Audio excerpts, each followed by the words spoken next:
Radio Libertaire, la voix de la Fédération anarchiste, sans Dieu, sans maître, sans pub, à Racaille. Le thème de cette émission, graveuse, graveur, enfin le graveur sera pas là, manque de peau, mais on a la graveuse et croyez-moi, la langue bien pendue. Bon. Et on va parler, Monique, je vous dis que son prénom, parce que bon, son nom, on le cache à la police.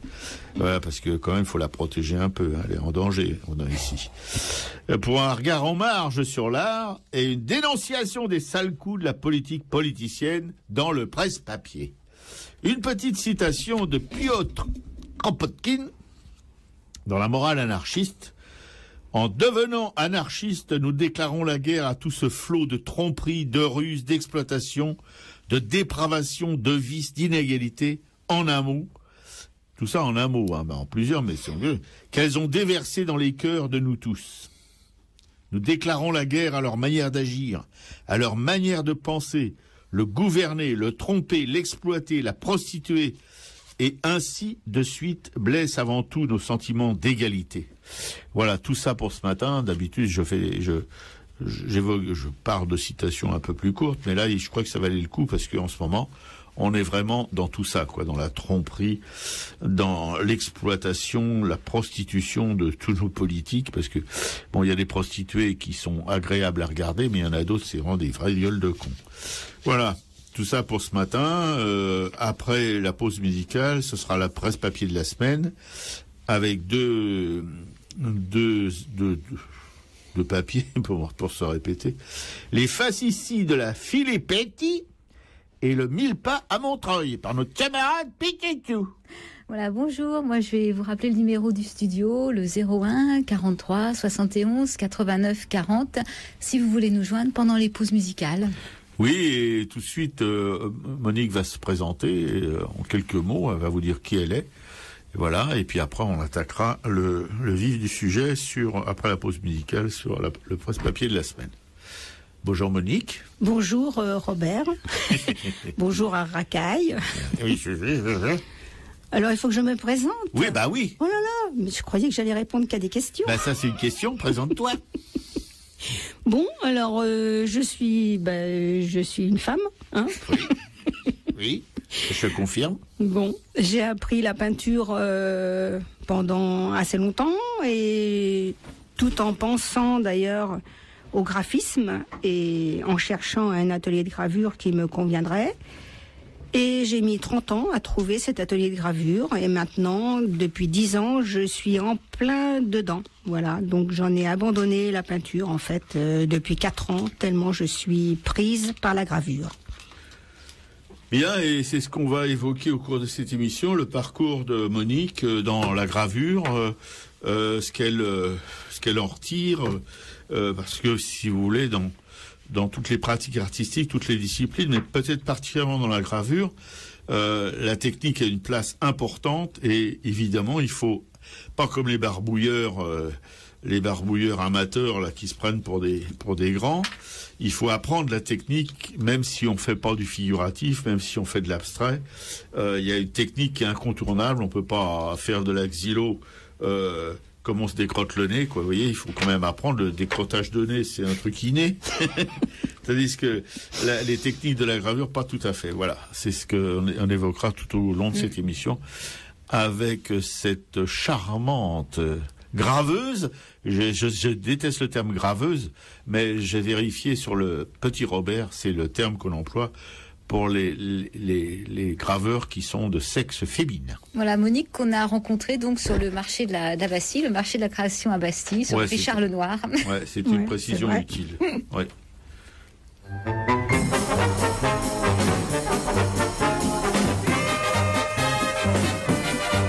À 18 ans, j'ai quitté ma province, bien décidé à empoigner la vie.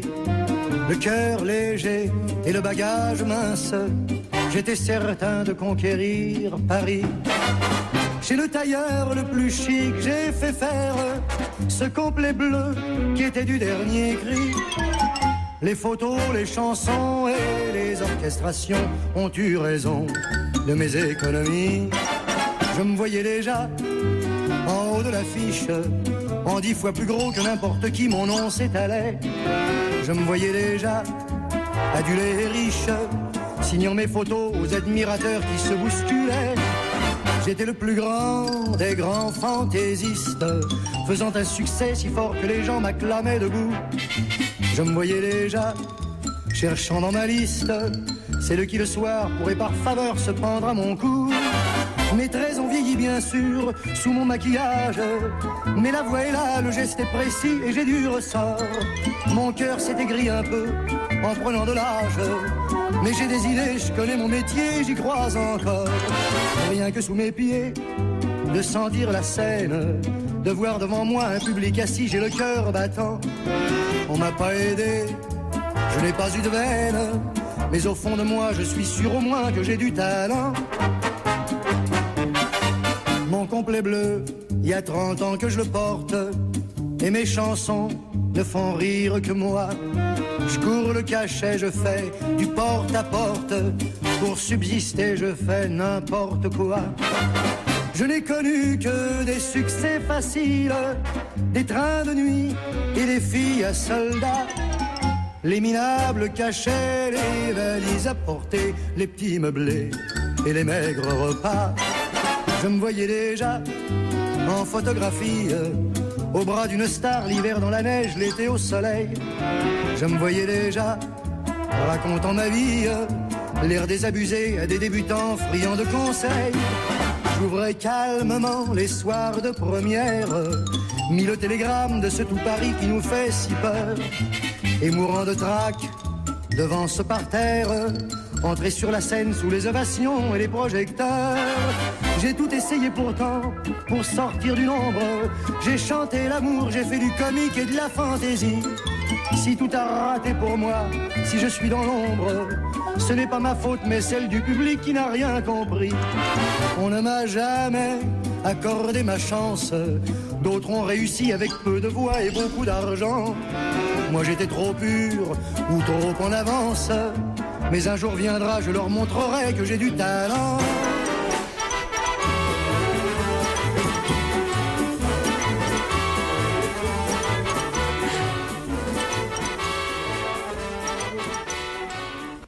C'était Charles Aznavour, je me voyais déjà.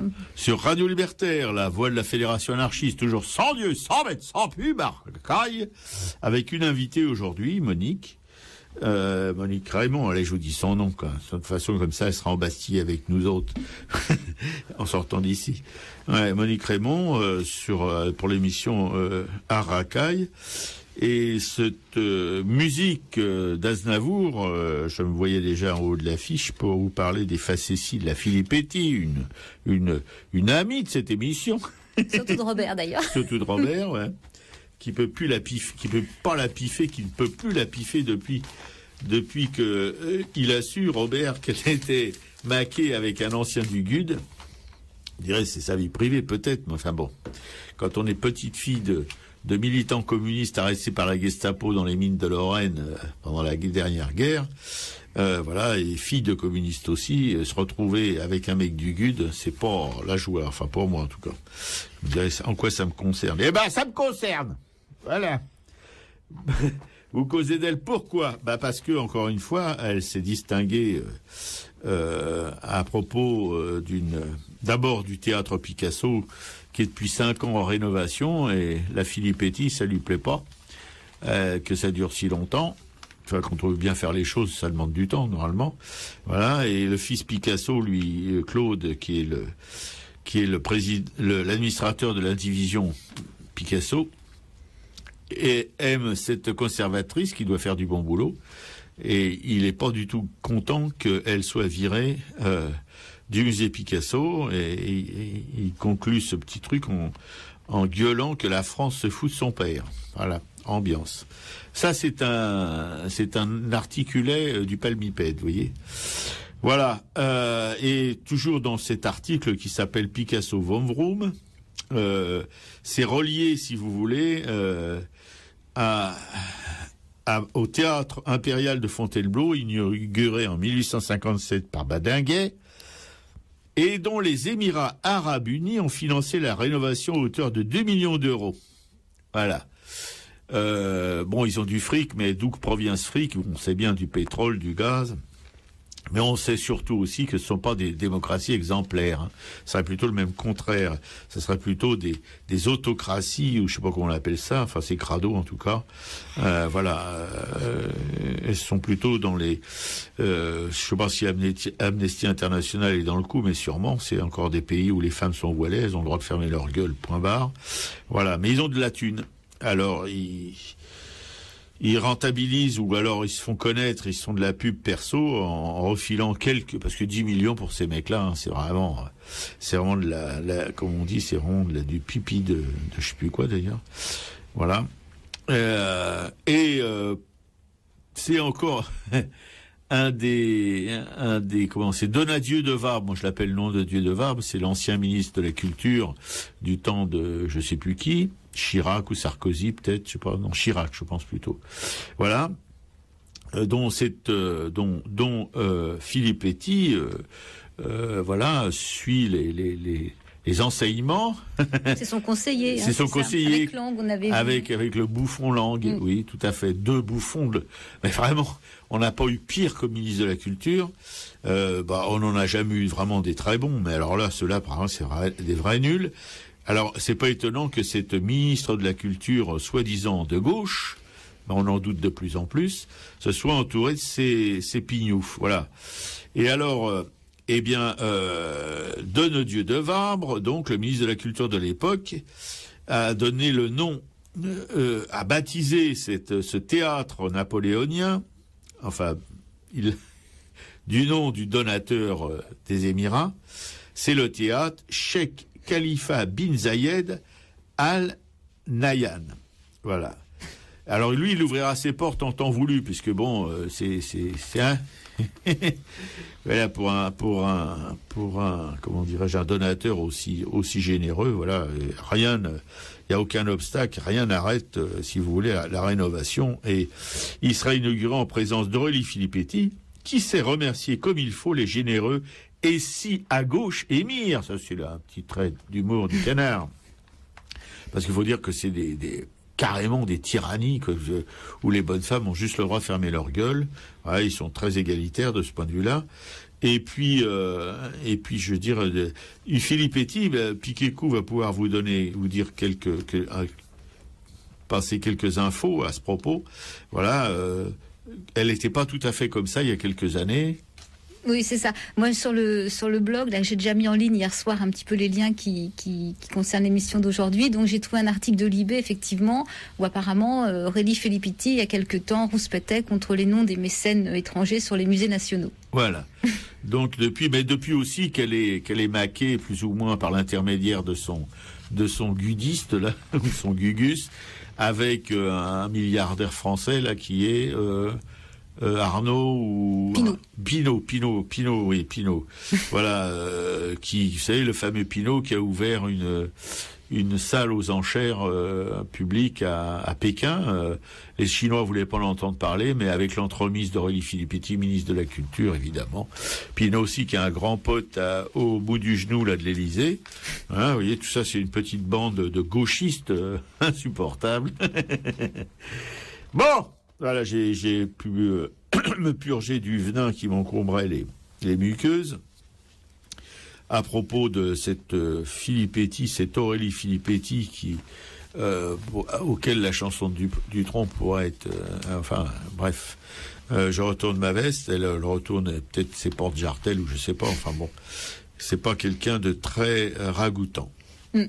Alors voilà, moi je vais par contre raconter quelque chose de nettement plus sympathique qui concerne Montreuil, effectivement. Les auditeurs ont l'habitude que je raconte un petit peu les initiatives sympas sur Montreuil.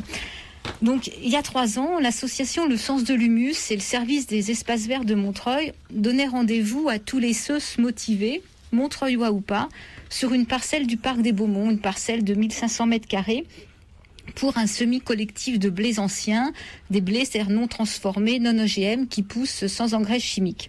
Donc c'est une aventure qui avait été réussie et menée à son terme jusqu'à la moisson et le fauchage manuel, puis le battage et le vannage, toujours par des bénévoles, puis la transformation en farine dans un moulin à la Meule de Pierre à Villarceau, dans l'ouest parisien, puis la fabrication des pains dans un four collectif et associatif, géré par une association qui s'appelle Les Copains. Puis enfin, donc, la dégustation de ces pains. Donc, c'était une très belle histoire, je crois que j'ai déjà raconté à l'antenne. Et un nouveau rendez-vous a été donné donc cette année, ce samedi 10 mai après-midi, sur la même parcelle, pour une plantation de mille-pas. Alors, qu'est-ce que le mille-pas ? Le mille-pas, c'est une culture ancestrale qui est pratiquée par des ethnies amérindiennes. Donc, ça associe des plants de maïs, de haricots et de courges. Donc, le principe, le maïs est planté en premier. Donc, cette céréale a besoin de beaucoup d'azote et d'une bonne irrigation pour son développement. Ensuite, sont semés les courges et les haricots. Donc, le haricot, qui est une plante légumineuse, fixe naturellement l'azote dans le sol. Puis, il s'enroule autour du pied du maïs qui va lui servir de tuteur. Et au sol, les courges vont faire office de paillis végétal en recouvrant le sol, en prévenant de l'érosion et en limitant les mauvaises herbes tout en conservant l'humidité. Cette culture est aussi appelée les trois sœurs et elle constitue de plus un régime alimentaire diététique complètement équilibré. D'ailleurs, une des séquences du film de Marie-Monique Robin, Les Moissons du futur, était consacrée à cette pratique. Et dans son bouquin également, un chapitre détaille un petit peu toutes ces faits historiques du mille-pas en Amérique centrale et raconte un petit peu tout ça, quoi. Donc ce rendez-vous ce samedi 10 mai, donc dans la matinée, tout d'abord pour décortiquer les épis de maïs qui seront semés en plus en début d'après-midi. Donc il pleut, il mouille sans répit depuis ces premières heures du jour. Les grenouilles font la fête et nous nous retrouvons tout de même à une cinquantaine vers 14h30 sur la parcelle du parc des Beaumonts. Le service des espaces verts de la ville a préparé et retourné le terrain et nous allons ensemencer la parcelle, donc ce samedi uniquement avec des graines de maïs. C'est un maïs qui est rapporté du Gers, de variétés paysannes, donc des petites graines rouges et des petites graines jaunes. Et il faut attendre donc que les plants de maïs ensuite atteignent une vingtaine de centimètres pour semer les autres plantes. 1500 mètres carrés, c'est déjà pas mal quand on travaille à la main. Donc nous nous mettons donc face à face sur la parcelle pour essayer de tracer une ligne et de rester face à la personne devant. Et on plante chacun face à face donc ces petites graines. On les espace à peu près d'une largeur de la main et on les met à une phalange de doigts dans la terre.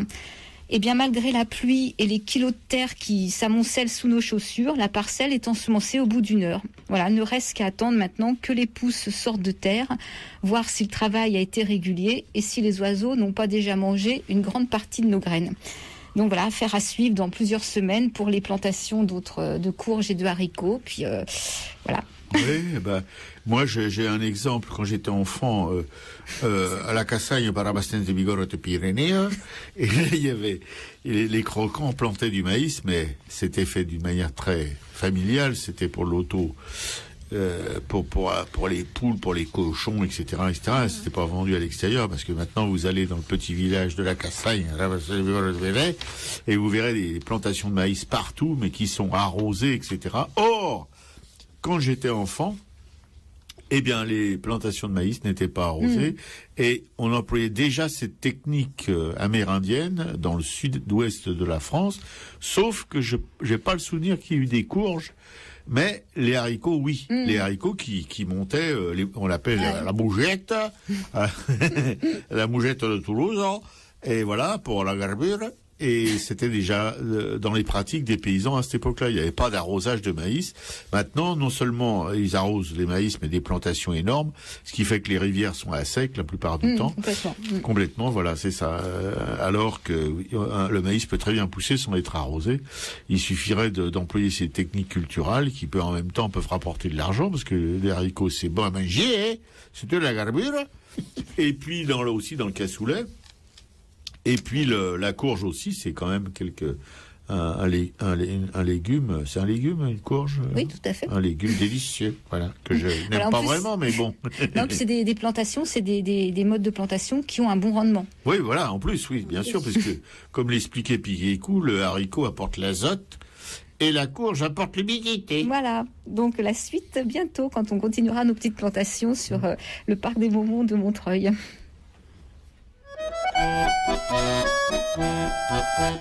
Tu sais l'ami, c'est pas facile d'expliquer pourquoi on se bat.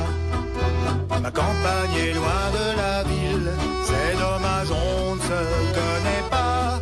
Pourtant chacun à notre façon, on se pose les mêmes questions. C'est le même vent qui nous malmène, deux maillons sur la même chaîne. Toi tu t'inquiètes de la malbouffe, nous aussi c'est ce qui nous étouffe. 20 ans qu'on se bat à la campagne pour l'agriculture paysanne.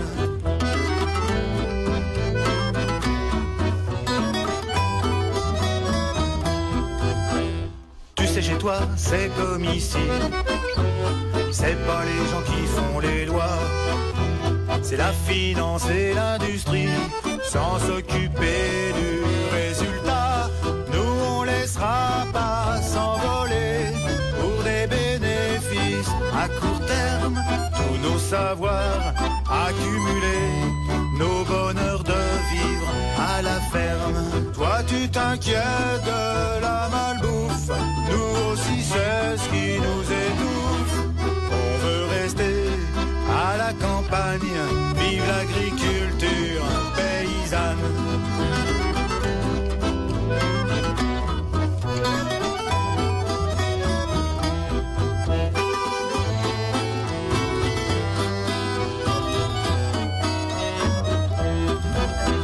Quand il y a surproduction, on nous répète jusqu'au délire, il y a encore trop d'exploitation, qu'à tout prix on doit s'agrandir. Nous on n'est pas des mercenaires, prêts à tout produire pour pas cher. On préfère avoir des voisins que des gros troupeaux, des gros engins. Si tu t'inquiètes de la malbouffe, nous aussi c'est ce qui nous étouffe. On voudrait vivre à la campagne de l'agriculture paysanne. La société qu'on nous prépare, au nord, au sud et au milieu, c'est du plastique et du cafard et tout un tas de choses bien dégueu. Alors pense à moi si tu enrages de ce monde en déséquilibre. La bonne bouffe, les beaux paysages, c'est fait par des paysans libres. Si tu t'inquiètes de la malbouffe, nous aussi c'est ce qui nous étouffe. 20 ans qu'on se bat à la campagne, vive l'agriculture paysanne. C'était Jules Macquart qui interprétait 20 ans à la campagne. Donc c'est extrait d'un CD qui s'appelle Paysanne, qui est, je crois, qui est diffusé par la Confédération paysanne. Sur Radio Libertaire, la voix de la Fédération anarchiste, sans Dieu, sans maître, sans pub, vous écoutez l'émission à Racaille, avec ce matin une invitée, une graveuse. Pour les gens qui téléphonent, ils sont pris téléphoner pendant les pauses musicales. En dehors, on peut pas répondre. Voilà, merci. Voilà, donc Monique Raymond, graveuse, qui, comme elle vous l'a dit dans le préambule, a cherché un atelier pendant très longtemps, on en a trouvé un, puis un autre, et puis maintenant, elle travaille dans une association avec des graveurs, des graveuses aussi, une association qui a une presse ou des presses, je sais plus, mais un truc énorme. Voilà, du côté d'Arcueil, je crois. Non, du côté de... Si, d'Arcueil, oui, c'est ça. Oh bah oui, c'est pas très loin, mais c'est là que j'allais, moi, chercher. À la Mecque, là, je cherchais mes toiles et tout ça, mais comment ça s'appelle déjà? Chez Marin, voilà. Oui. Voilà. Monique, qui s'est un peu présentée à vous, et qu'on va cuisiner maintenant, là, elle a cuisiné pendant presque 3/4 d'heure, hein, c'est bon. Pour lui demander tout d'abord, parce qu'il faut que je lui pose des questions, autrement elle dira rien, qu'elle nous a bien prévenu. Merci Monique. Quels sont actuellement, on t'a vu d'ailleurs au GEMAC, dans un petit stand bien sympathique, où tu n'es même pas rentré dans tes frais, d'après ce que tu nous as dit, qui se montait à 600 € quand même pour 4 mètres carrés, non, même pas 2 mètres carrés. Quand même, 3 mètres sur 3. 9 mètres carrés. Oui. 9. Voilà, 600 €. Et combien tu as fait de pognon là-bas? Oh bah presque, je suis arrivée presque au bout quand même. Ouais, presque au bout. Oui. Enfin, vous voyez, c'est. J'ai eu quelques acheteurs sympas quand même. Ouais, pour une semaine de boulot, c'est pas cher payé. Voilà. Oui. Mais bon, elle est aussi régulièrement au marché de la Bastille, Oui. où là, elle vend un peu mieux. Mais c'est un milieu très particulier, le milieu de l'estampe et de la gravure. C'est un milieu d'amateurs et qui sont en général fidèles quand ils aiment le travail d'un graveur, d'une graveuse ou d'un graveur. Et voilà, et elle se fait son petit business. Puis comme tous les artistes aujourd'hui, expos, etc., en attendant le jour merveilleux où on sera au sommet de l'affiche comme le chantait Aznavour. Voilà, Monique. Alors tu peux nous raconter un peu tout ça, tes joies, tes peines dans ce milieu très particulier de la gravure. Oui, alors comme je disais tout à l'heure, j'ai trouvé un atelier, effectivement, après plusieurs années de recherche, qui s'est ouvert à Arcueil, 5 rue de la Convention, pour pas le dire. Des fois que ça attirerait des gens pour le visiter. Voilà. Oui, il y a des jours de visite particuliers. Il y a des jours de visite. Tu nous diras tout ça à la fin. Oui. Ouais. Les jours, par exemple, pour la fête de l'estampe qui va bientôt arriver, le 26 mai. Ouais. L'atelier sera ouvert toute la journée, le lundi 26 mai, avec une exposition de plusieurs graveurs de l'atelier. 25 artistes vont exposer.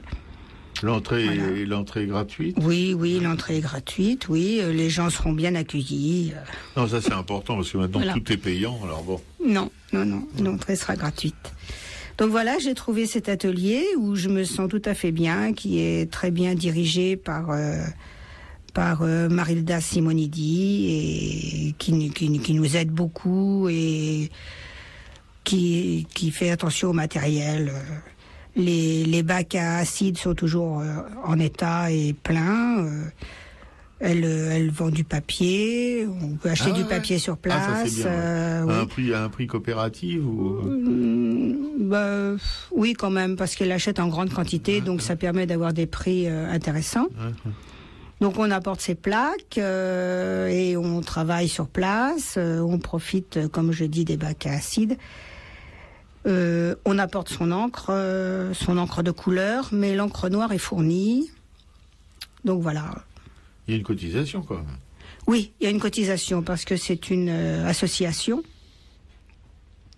Je crois qu'il y a une petite participation de la mairie, mais assez réduite. Comme toujours. Ah ouais, de plus en plus. Ouais.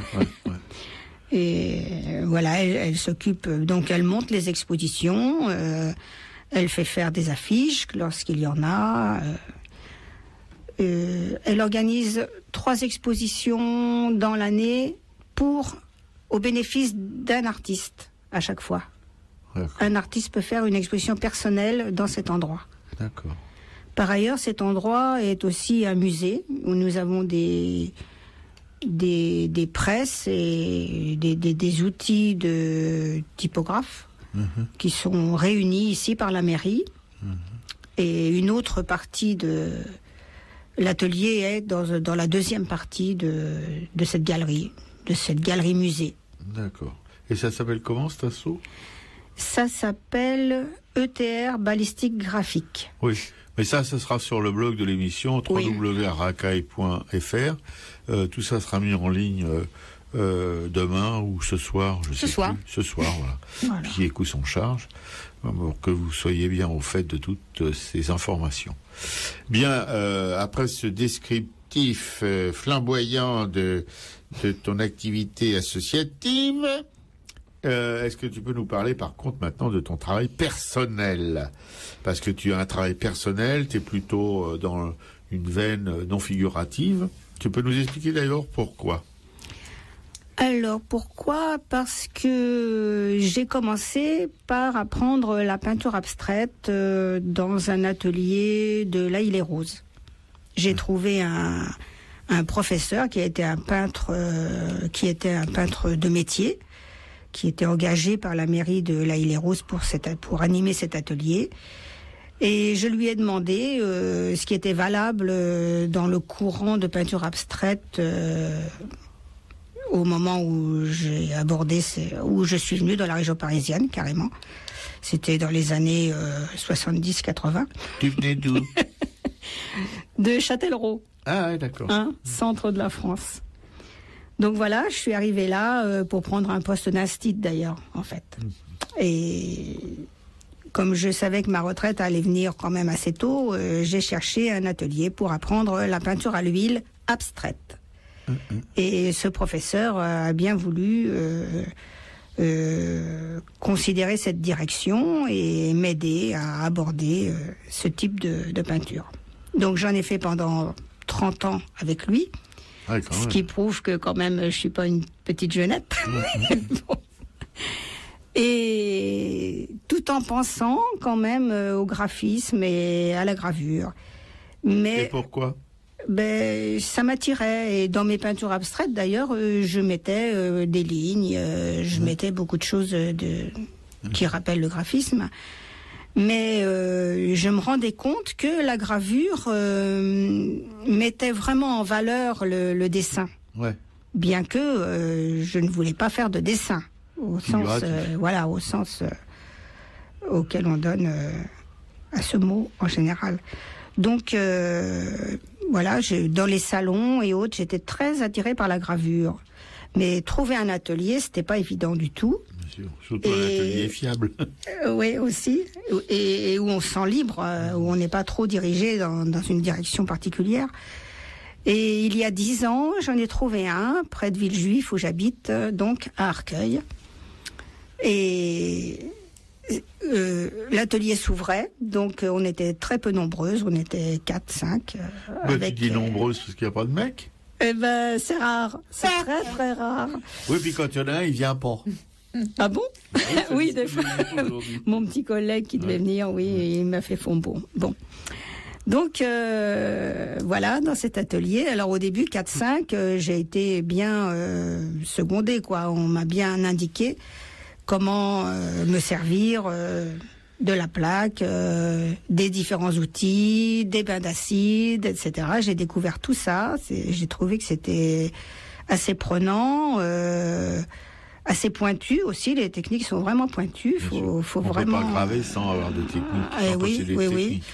Oui, sauf que quand même, on peut se laisser guider un peu par les effets obtenus. Oui, bien sûr. Et il faut accepter les erreurs.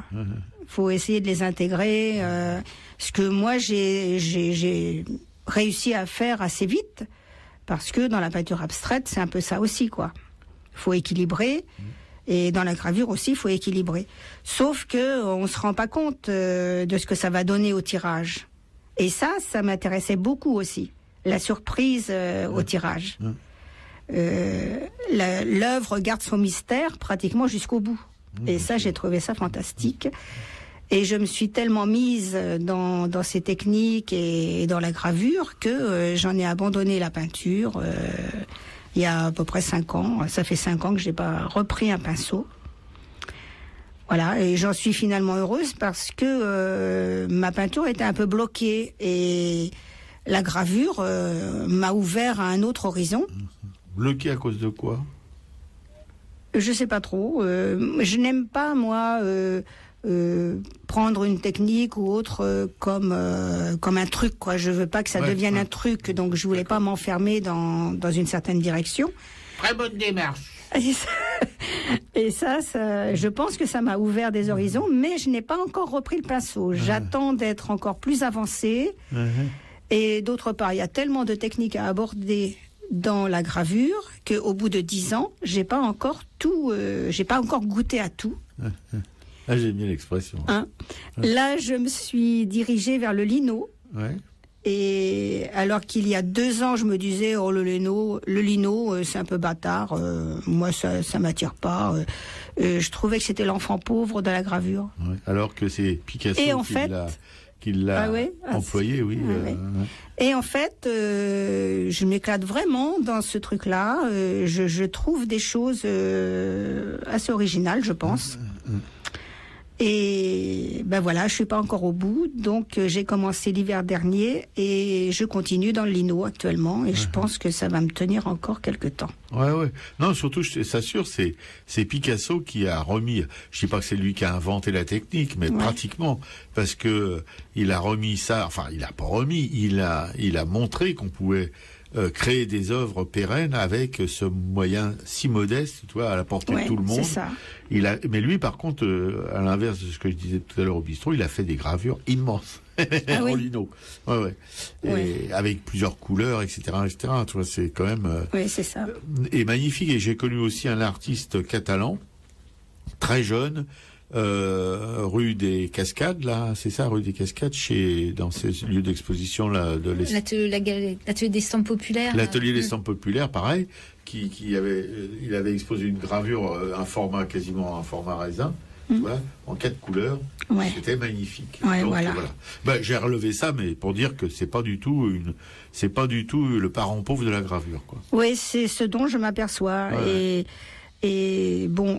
Jusque-là, j'ai fait des plaques sur métal, j'ai fait des tirages sur métal. Et justement, j'en étais à la phase où j'aime beaucoup tirer plusieurs plaques les unes par-dessus les autres, faire des superpositions, j'en étais là. Et je voudrais bien arriver à ce stade aussi avec le lino. Ah bah, c'est tout à fait possible. Donc, j'en suis là. C'est tout à fait possible parce que même tu as des encres lino qui sont transparentes, donc tu peux superposer les couleurs pour en faire une autre, etc. Et puis c'est tout à fait comparable aussi au bois, sauf la différence, c'est que le lino est plus fragile que le bois, tu peux faire plus de tirages, suivant que tu emploies du bois debout ou du bois de fil, ça c'est autre chose, c'est encore une autre façon de graver sur le bois, mais c'est très semblable à la xylographie, quoi. Et tu peux préciser, Robert, le bois debout, le bois de fil pour les auditeurs, non? Parce que le bois debout, c'est que le bois debout, c'est quand tu coupes un tronc d'arbre, par exemple. Tu vois. Le bois debout, c'est tu vois un tronc d'arbre, tu vois une tranche de tronc d'arbre, et ben c'est le bois debout, c'est t'emploies le dessus de la coupe, tu vois. Mais le bois de fil, quand tu coupes une planche dans un tronc d'arbre, le bois de fil, c'est le bois, dans le sens du fil du bois, quoi. Tu vois, c'est pas du fil.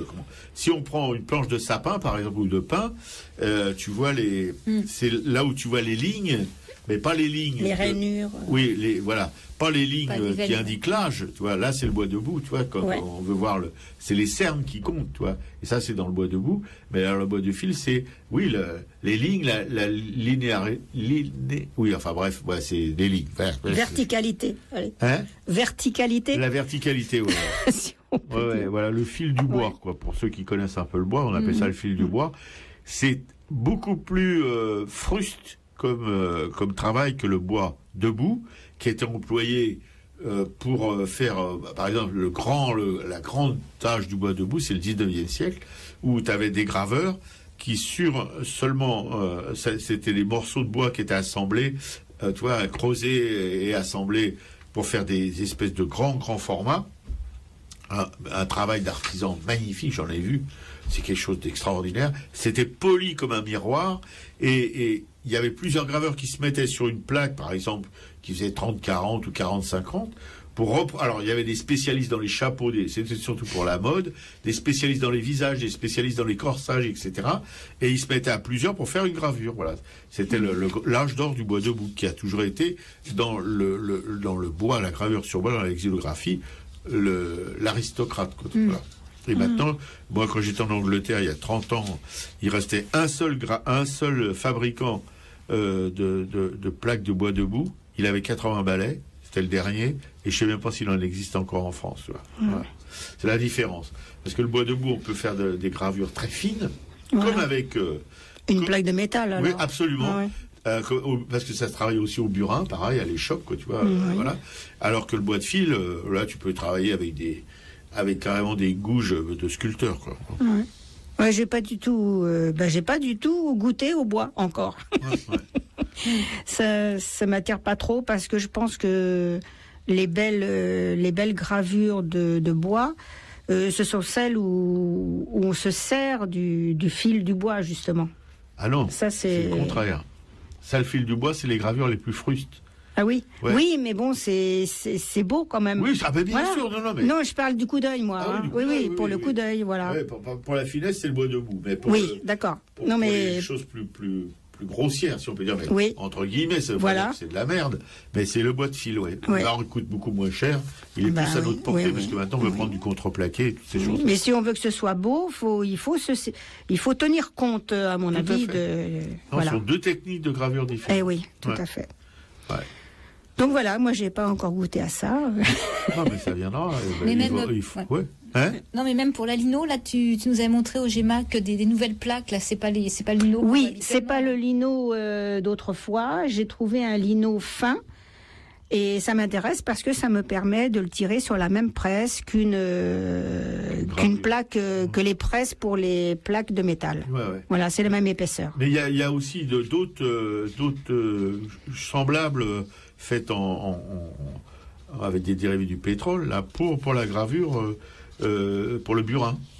Tu vois. Ah oui. Tu vois ça, c'est choses translucides, ça a un nom, et tu peux pratiquer une gravure aussi fine qu'au Ah burin oui, oui, que, d'accord. Tu vois, sur les plaques Oui. de... On va retrouver le nom bientôt. Oui, ouais, tout à fait. Non, bah c'est ouais, voilà. Plexiglas. Oui, un Oui, peu on comme a du ça, plexiglas, ouais, c'est ouais, des trucs comme ça. ouais. ouais, Oui. voilà.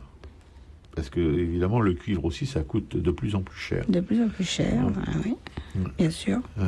Enfin bon, on peut toujours reprendre une plaque, voilà, après un certain Ouais. nombre de Oui, tirages. c'est le contraire du bois et du lino. Là, Voilà. quand on fait une merde, elle est définitive. Oui, On peut pas la rattraper, tandis qu'avec le métal, on peut. on peut, oui, oui. Ouais. Quitte à faire autre chose, carrément. Bien sûr. Puis on a un recto inverso sur une plaque. Voilà. Tout à fait. On n'a pas sur le lino. Non. Bien, et ben on va après ce premier moment avec Monique. J'espère que ça vous a mis l'eau à la bouche, hein, comme à moi d'ailleurs. On va prendre une pause musicale et puis après on reprend le cours de la conversation avec Monique Raymond, une graveuse sur Arakaï, que vous retrouverez sur le blog de l'émission www.arakaï.fr.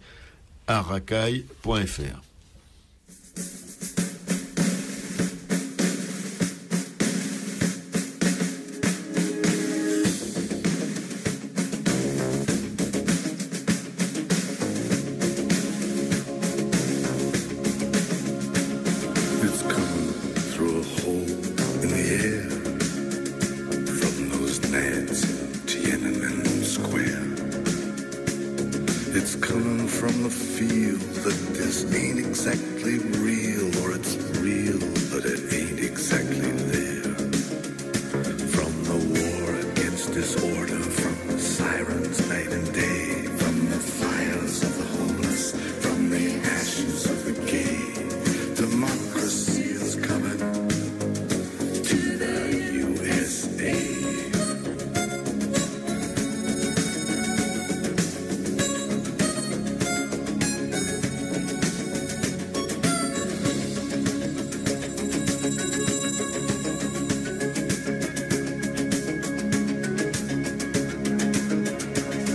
It's coming through a crack in the wall on a visionary flood of alcohol.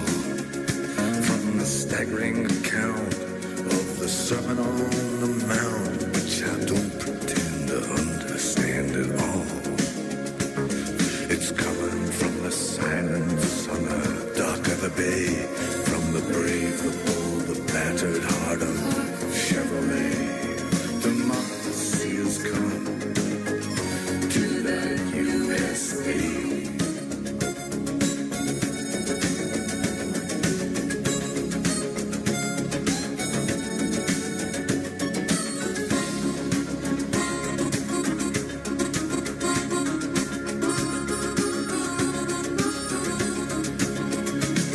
It's coming from the sorrow in the street, the holy places where the races meet.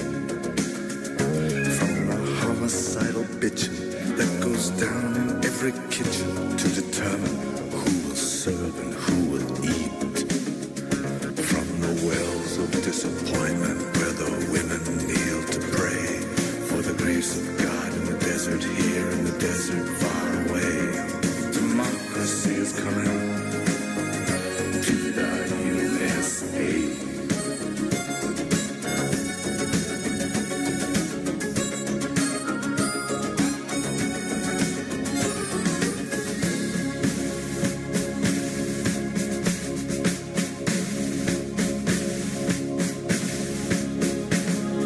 Sail on, sail on, oh my dear ship of state, to the shores of need, past the reefs of greed, through the smalls of hate. Sail on, sail on, sail on, sail on. C'était Démocratie, enfin une partie du morceau interprété par Leonard Cohen. Vous êtes toujours sur Radio Libertaire, la voix de la Fédération anarchiste, sans Dieu, sans mètres, sans pub, à Racaille, avec une invitée, Monique Raymond, une graveuse, qui a commencé déjà à évoquer un petit peu son travail, la technique, etc. Parce qu'il faut dire que la gravure, c'est avant tout des techniques qu'il faut d'abord maîtriser avant de pouvoir faire vraiment des œuvres, contrairement à la peinture, où l'idée est très répandue qu'il suffit de barbouiller pour être un peintre, quoi. Pour un graveur, il suffit pas de gratter une plaque pour être un graveur. Il faut encore posséder et savoir de quelle manière on va travailler, avec quels outils, pour quel but. Voilà. Parce qu'il y a la gravure et puis il y a l'impression aussi. Vous voyez, c'est pas tout seul la gravure. Hein. Je vais gribouiller une plaque. Non, et puis après, il faut l'imprimer. En général, professionnellement, il y a les graveurs et il y a les imprimeurs. Vous voyez, qui sont spécialisés, un peu comme dans la photo, il y a les photographes et il y a les labos photos qui développent pour le photographe. Et voilà, c'est à la gravure, c'est un peu comme ça. Les artistes qui gravent eux-mêmes, ça peut être bien, mais ça peut être aussi très mauvais. Non, Monique? Bah écoute, là où je suis quand même, non, il n'y a pas de déchets, franchement. Oui, parce que j'ai vu ton travail et c'est vrai que les noirs sont parfaits. Il n'y a pas de taches, il n'y a pas de machin qui. Ou alors s'il y a des taches, vous les utilisez d'une manière intelligente, quoi. Voilà, on intègre les accidents. Voilà, c'est ça. Ouais. Alors chez nous, justement, dans cet atelier, on essaie de faire les deux. On mène le travail de A à Z. C'est-à-dire, on fait les plaques, mais ensuite, on apprend à les tirer. Oui. Et notre directrice, entre guillemets, hein, c'est une collègue en fait, qui est responsable de l'atelier et qui est quand même salariée. Donc, il faut trouver les sous aussi pour la salariée. Bien sûr, c'est juste que je voulais te demander tout à l'heure. Donc, cette personne, qui est très compétente puisqu'elle a fait ses années d'études à Turin. Ah ouais, d'accord. Nous guide surtout pour le tirage, pour l'ancrage, pour le tirage. Voilà. C'est très complexe de tirer une plaque. Il suffit pas de la faire, comme tu dis. Il faut aussi la tirer. Quand la plaque n'est pas suffisamment gravée, quand le gravage n'est pas suffisant, c'est pas assez mordu, oui, c'est très très difficile. Donc en général, on reprend tout à zéro, hein. On refait son aquateinte, on refait son vernis noir, on refait tout ce qu'il y a à faire pour que ce soit creusé suffisamment et pouvoir avoir un tirage correct. Mais effectivement, l'ancrage est très très délicat. Donc voilà, on mène notre travail de A à Z et on ancre et on tire. Mais l'ancrage, il faut l'encre, c'est pas simplement un truc sorti d'un tube, etc. Il faut la travailler. Oui, il faut la travailler déjà, oui. Alors elle travaille, elle nous prépare l'encre. Voilà. Et nous, on n'a plus qu'à mettre le rouleau dedans. À faire la couche sur le rouleau correct. Mettre le rouleau dedans et faire même ça, c'est une technique aussi. Oui, il faut pas en mettre trop naturellement. Voilà. Donc on encre nos plaques, on les renettoie pour retrouver le métal, pour avoir des blancs dans notre tirage. Ça c'est extrêmement compliqué. Oui, ça. Oui, c'est délicat. Donc on apprend tout ça. On se met les mains dans l'encre, on en a partout. Ça, c'est voilà. Mais c'est très sympa. Moi j'adore faire ça. Vraiment, l'encre, ça me convient très très bien. Quelle chance. Oui, quelle chance. Moi, ça me convient pas vraiment. Enfin, Quelle bon. chance. Oui, parce que effectivement, dans l'atelier, il y en a qui font leurs plaques, qui sont très bien, et qui ont un mal fou à la tirer parce Bien sûr. que l'encre ne leur convient pas en fait. Les outils, le burin, tout ça, ça leur convient bien, mais l'encre, non, ça Et la va plus du spatule, tout. non. La spatule, non. C'est quoi la Pour mélanger l'encre, c'est taille. Ah oui, ouais. Bon, voilà. Donc, L'aquatinte, là, tu peux préciser, Ouais. tu parlais d'aquatinte, tu peux nous dire ce que c'est exactement? ah oui, alors, toutes les techniques, oui, il y a plusieurs techniques, évidemment, pour faire une plaque. En principe, au départ, la plaque, elle est déjà bien polie. Bon, nous, maintenant, on achète des plaques chez les marchands de matériaux, donc en plus, on polit notre plaque. Ah oui, Avec, d'accord. ouais, donc, tu vois, Avant, tu vois le boulot. avant hein. on la dégraissait d'abord. Bon. Alors, ensuite, une fois qu'on l'a bien polie, effectivement, faut la dégraisser avec le blanc de meudon, Ouais. bien la rincer. Et alors là, on met une couche de vernis. Ouais. Alors, si on veut faire si on veut faire quelque chose au trait, quoi, c'est de la gravure au trait, on met une couche de vernis noir. C'est du vernis dur, pas le mou. Voilà. Non, le dur, oui. Parce que suivant qu'il est mou ou dur, la gravure est différente. Est différente. Voilà. Alors là, c'est pour la gravure au trait, c'est le vernis dur. Ouais. Bon. Ou vernis noir. Oui. Qu'on chauffe pour qu'il adhère bien à la plaque et qu'il durcisse. Ensuite, avec une pointe, mais pas la pointe à gratter, la pointe émoussée. Ouais. Moi, je connais pas trop les noms des outils en plus, tu vois. Donc, on prend sa pointe, la pointe émoussée, la pointe arrondie, Oui, oui. et on dessine dans le vernis. On fait tous les traits qu'on veut. Et après, on prend. À chaque fois, toutes les parties qui sont débarrassées du vernis vont être attaquées par l'acide. Ouais. Voilà. Si c'est du cuivre, on le met dans du perchlorure de fer. Et là, l'attaque est lente. Ouais. Il faut être patient. Si c'est du zinc, ce sera dans l'acide nitrique. Et là, c'est beaucoup plus rapide. Donc, il faut être habitué un petit peu au mode, à la façon dont l'acide attaque le métal, pour pas le laisser trop longtemps, mais pour le laisser quand même suffisamment. Si on veut que le trait soit gris, on le laisse pas longtemps. Et si on veut que ce soit plus foncé, bien noir, il faut le laisser très longtemps. Dans le perchlorure, il faut le laisser 1 heure ou 1 heure et demie. Ensuite, une fois que ça sort des bains d'acide, il faut nettoyer le vernis. Bien sûr. Alors, autrefois, on le nettoyait bêtement au white, ce qui est quand même assez toxique. Et maintenant, on a trouvé qu'on pouvait le nettoyer à l'huile. L'huile toute bête, l'huile de cuisine, quoi, la moins chère possible. On nettoie ça à l'huile, génial. Voilà. On a découvert ça à l'atelier. Et comment l'huile peut attaquer le Mais l'huile, vernis il y a l'acide oléo, je sais pas quoi, oui, d'accord, et ça suffit en fait. Ah, d'accord. Voilà, quand le vernis n'est pas trop vieux. Oui, voilà, c'est ça. Ah, Parce c'est que ça. plus il vieillit, plus il durcit. Plus il durcit, Ouais. ouais. Et l'encre aussi, elle se nettoie à l'huile. C'est dingue. Eh ouais, c'est fantastique. Ouais. Voilà, donc une fois qu'on a tout nettoyé, qu'on a bien nettoyé sa plaque, on l'encre. Donc il faut bien faire pénétrer l'encre dans toutes les tailles, on appelle ça les tailles oui. en fait, dans tous les creux, oui. Récupérer le métal en nettoyant bien à la paume, jusqu'à nettoyer à la paume. On passe le papier du bottin au départ et ensuite à la paume de la main avec le blanc de meudon. Mais il faut pas en mettre trop, sinon on va rien avoir, la feuille sera blanche. Et on passe à la presse et il faut mettre son papier gravure dans l'eau, suffisamment longtemps à l'avance pour qu'il soit bien gonflé, bien mouillé à cœur.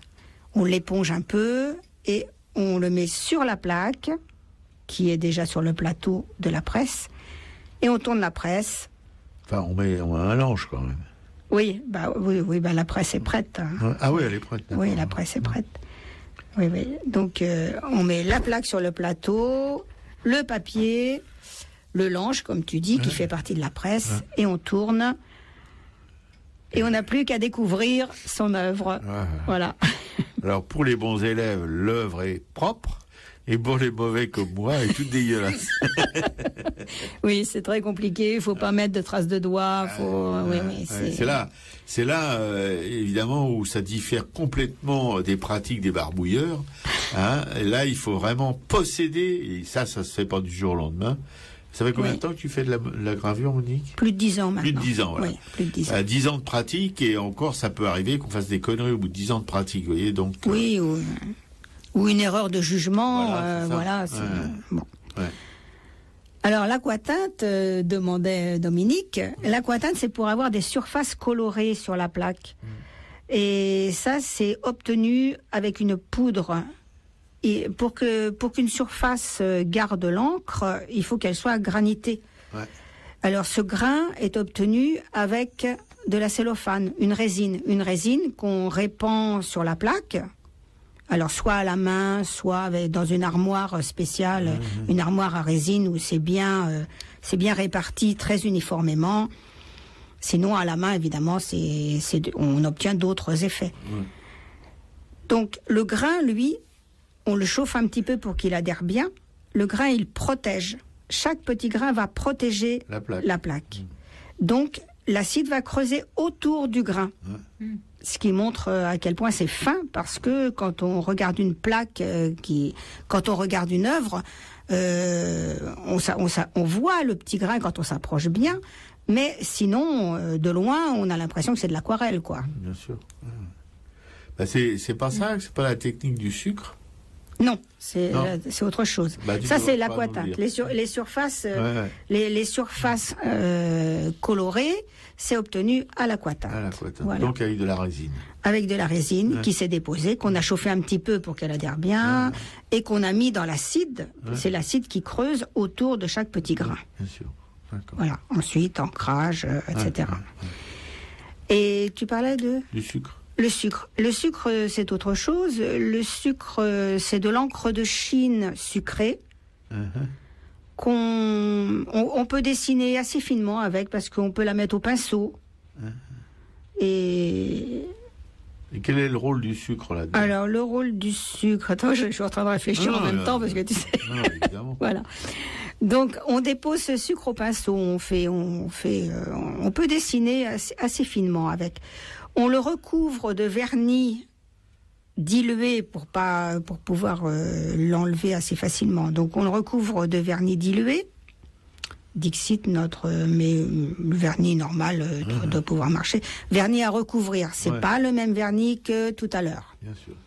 On le met, quand le vernis est bien sec, on met la plaque dans l'eau chaude de façon à faire gonfler la partie sucrée qui est sous le vernis. Alors, cette partie sucrée s'en va, et il reste le vernis sur la plaque pour protéger les autres parties.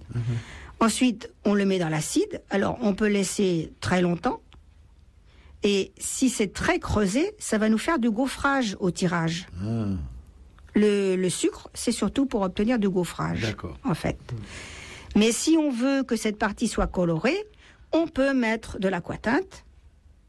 Et ça va colorer le fond de la partie qui a été sucrée. Ah, ok. Vous voyez, chers auditeurs, vous devrez réécouter cette émission sur le blog de l'émission www.arracaille.fr. Heureusement qu'on a un blog. Ou alors, allez voir Monique dans son atelier. Voilà, allez voir Monique l'atelier. Allez voir Monique dans son atelier, et surtout, aller à la fête de l'Estampe, là, au mois de mai, le 26 mai. Et là, il y aura probablement des explications, vous pourrez et des démonstrations. Et des démonstrations. C'est le plus important, en fait. Voilà. Pour bien apprendre, il faut voir. Voyez, pour encore mieux apprendre, il faut faire. Voilà. C'est là où vous apprenez, vous voyez, c'est pas...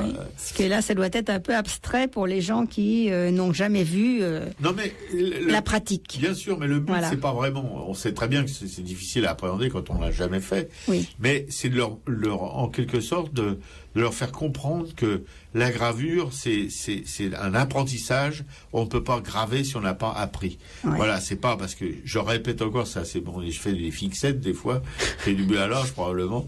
Parce que tout le monde croit que la peinture c'est facile et que n'importe qui peut en faire. Oui, n'importe qui peut barbouiller, peut mettre des couleurs sur machin, mais il y a quand même, même dans la peinture, et surtout peut-être dans la peinture, il y a aussi un vrai apprentissage à faire, quoi, parce que c'est pas si simple que ça le paraît.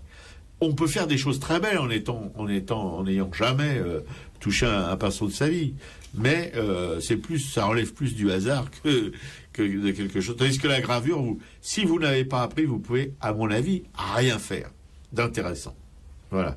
Et là, faut s'appuyer sur les techniques. Voilà, c'est ça l'apprentissage. Donc, voilà, c'est encore des techniques. C'est que je répète souvent quand je fais des fixettes. Si vous voulez jouer du violon, il faut apprendre l'instrument. Autrement, vous jouerez pas du violon. Vous ferez du crin-crin, mais pas du violon. Et la gravure, en tout cas, là, on en est sûr.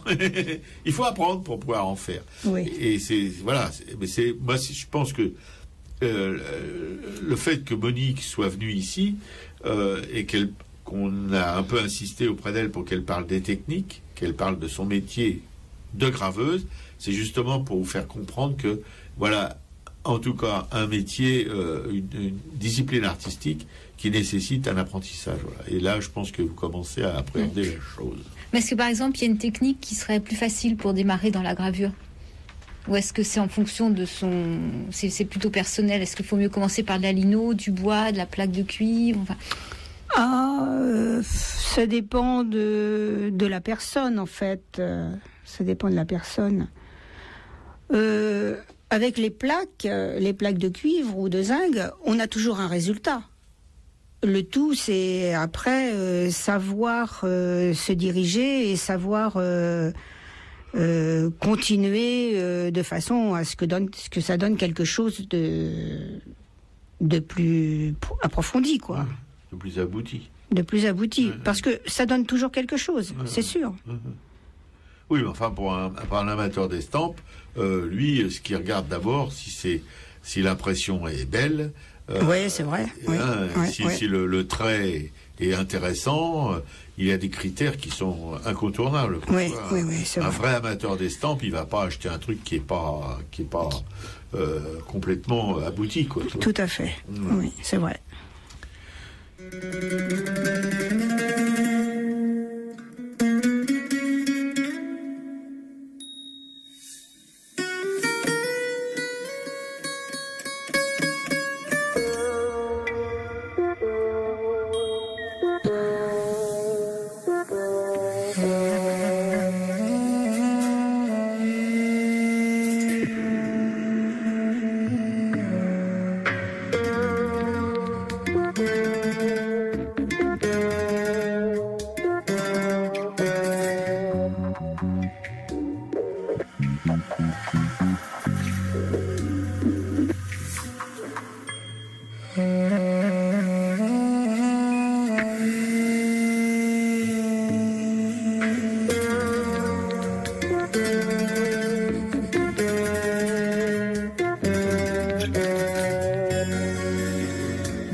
C'était un morceau qui s'appelle Nomade, interprété par C.G. Moon. Alors je précise que c'est Monique là, qui est venue avec ces morceaux de musique. Je sais pas Monique, c'est des morceaux que tu écoutes quand tu travailles. Je sais qu'à la Bastille, tu as souvent tes écouteurs sur les oreilles. Oui, mais à la Bastille, je ne travaille pas. J'attends les amateurs. Ouais. Justement, à propos d'amateurs, à propos d'achats, etc., d'estampes, quels sont, toi, tes critères personnels? Parce que tu nous disais hors micro que vous vous achetiez beaucoup entre vous. Oui, parce qu'on apprécie... nos thèmes de travail sont très différents les uns des autres. Bon, on est surtout, j'ai tendance à dire les unes des autres, parce qu'on est surtout des graveuses féminines à l'atelier. Quoique, il y a quand même 3 inscrits masculins. Ils viennent pas. Mais sur les 30... oui, ça fait pas beaucoup. Ça fait pas beaucoup. Et bon, ben voilà, on a des façons de travailler totalement différentes, qui rendent des œuvres totalement différentes les unes des autres. Et on aime bien on se connaît maintenant, donc on aime bien nos univers différents. Et moi j'achète assez souvent aux autres lors de leurs expositions. La gravure, je sens sur les marchés que je fais, le marché des créateurs de Bastille par exemple, ou le GEMAC, qu'il y a de plus en plus d'amateurs quand même, plus en plus de gens qui recherchent ce genre d'œuvres par rapport à la peinture. Jusque-là, c'était surtout la peinture qui a été achetée et recherchée, et maintenant quand même... Les œuvres sur papier, dont les gravures, sont vraiment recherchées.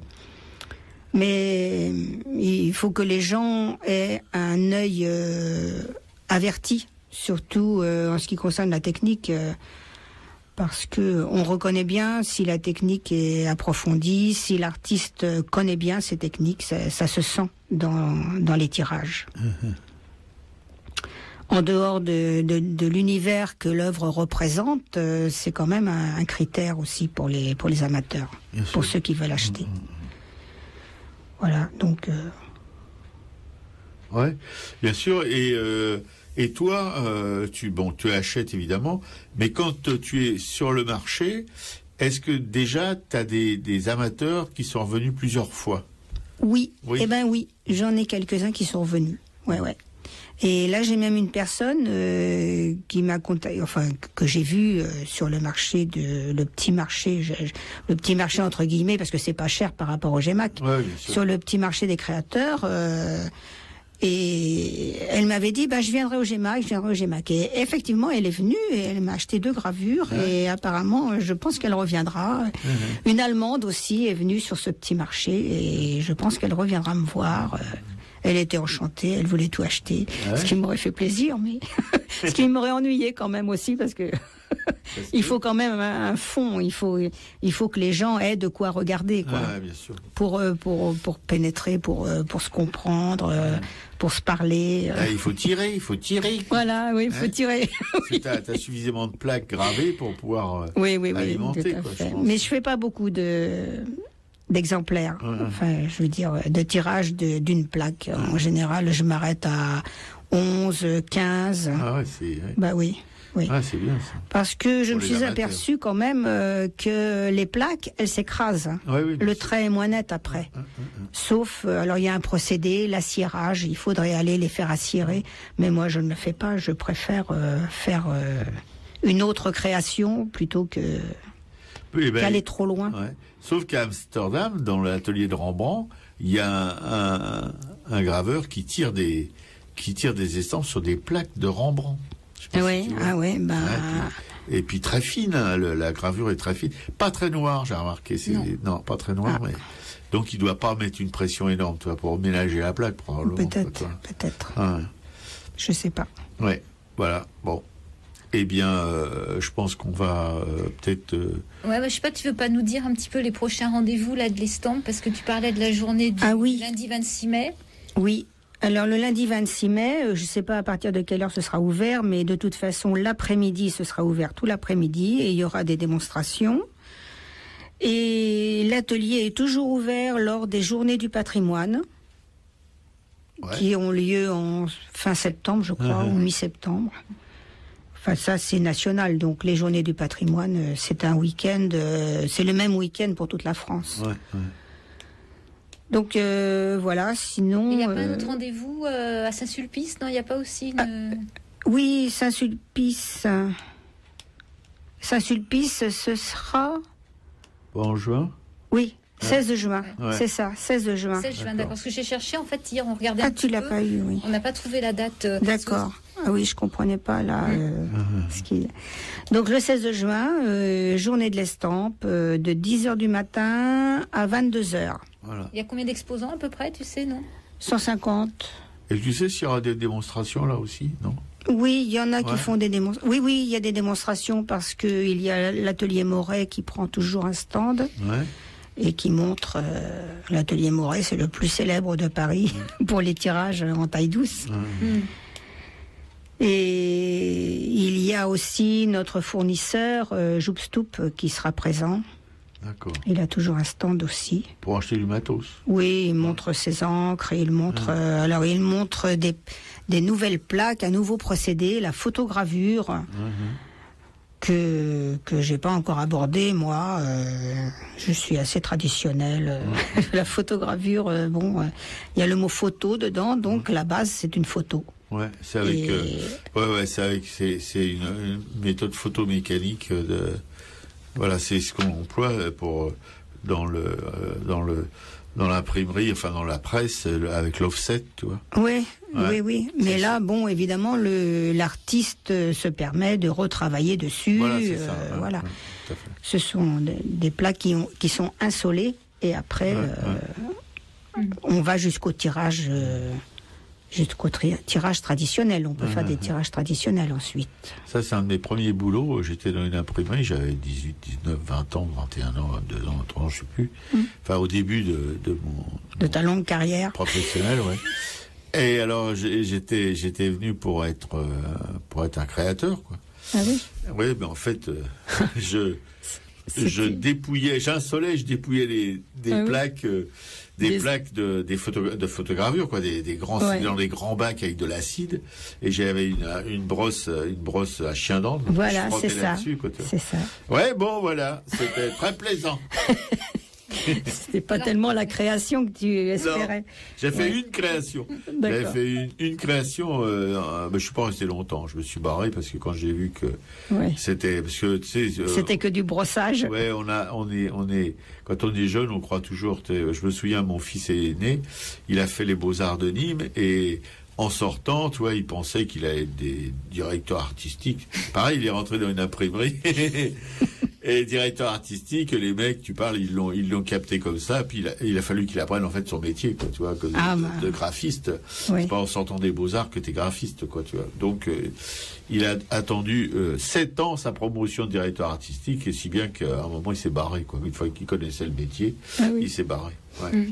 Et alors toi, Monique, donc on peut te retrouver le 26 mai, le 16 juin, c'est ça? Oui. Et la Bastille, tu y es quand? Tu y es ce samedi-là déjà? Pardon? Sur le marché de la Bastille? Sur le marché, oui, je compte bien y aller. Oui. Faut pas que j'arrête mon entraînement. Hein. Enfin, c'est un peu éprouvant parce qu'il faut monter le stand, faut monter ses bâches, faut suspendre toutes les choses. Mais bon, c'est plaisant. Et l'ambiance est tellement sympa que oui. Bien, je vais y retourner. Monique, on te remercie d'être passé par la Lorraine et par la rue de la Roquette et de nous avoir accordé cet entretien. J'espère que les auditeurs auront du grain à moudre dans les jours qui vont suivre, en allant d'abord sur le blog de l'émission www.arakaï.fr où ils pourront retrouver cette émission, toutes les infos que Monique nous a données. Voilà, ça sera en ligne. Moi, je rappelle juste le blog quand même de l'atelier de Monique. Donc, le site internet, c'est http:// donc herbalistique.free.fr. Donc herbalistique, ETR, pardon, c'est ETRBALISTIC.free.fr. D'accord, mais ça, ce sera encore une fois sur le blog de l'émission. Et maintenant, on va passer donc aux expos qu'on doit absolument voir. Les expos, on en a fait le tour en fait, puisqu'on a parlé des manifestations qu'il y avait un peu autour de l'Estampes. D'accord, ok. Mais éventuellement, oui, bien sûr, éventuellement, vous pouvez aller en Lorraine pour voir du Jacques Callot, vous pouvez aller à Amsterdam pour voir du Rembrandt, dans la maison atelier de Rembrandt d'origine. Voilà, et puis bon, il y a des tas même sur le net, vous avez des plein de sites de graveurs, etc. Ouais, c'est vrai que dans la maison de Rembrandt, on avait précisé que dans la partie moderne, là, il y avait pratiquement toutes ces gravures qui étaient exposées. Quoi. En ce moment, à la Bibliothèque nationale, il y a aussi les fonds d'un atelier de graveurs, et il paraît que l'exposition est très très belle, et voilà, j'ai hâte d'y aller, mais pour l'instant, j'ai pas encore eu le temps.